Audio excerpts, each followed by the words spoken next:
ያው እንግዲህ እኛ በበጎነትና በቅንነት ነገሮችን የመተርጎም ችግር የለብንም። ባዶ አእምሮ ነህ ሳታውቀው ነው የተናገርከው። እውነት ነው። ከውጭ ምንም ነገር ወደ አእምሮ ማስገባት አልፈልግም።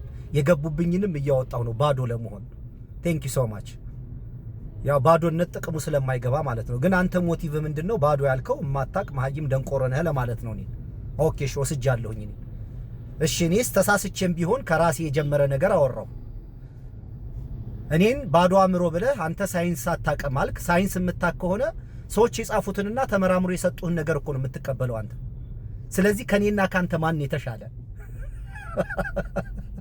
ማን ጋር እኮ እንደምታወሩ ስለማታውቁ እኮ ነው።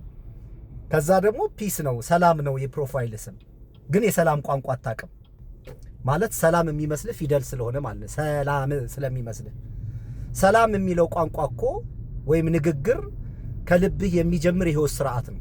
ያ ከልብ የሚጀምር የህይወት ስርዓት ደግሞ ከሁሉ ሰው ጋር የሚገባ የሚወጣ የሰዎችን ነገር በቅንነት የሚረዳ ንጹህ የህይወት ስርዓት ነው።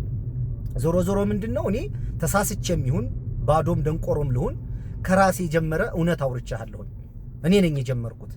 ከውጭ የቀዳሁት አይደለም። ሰው አስተምሮኝ አይደለም። ሰው ነግሮኝ አይደለም። ራሴው ተረድቼና አስተውዬ ነው።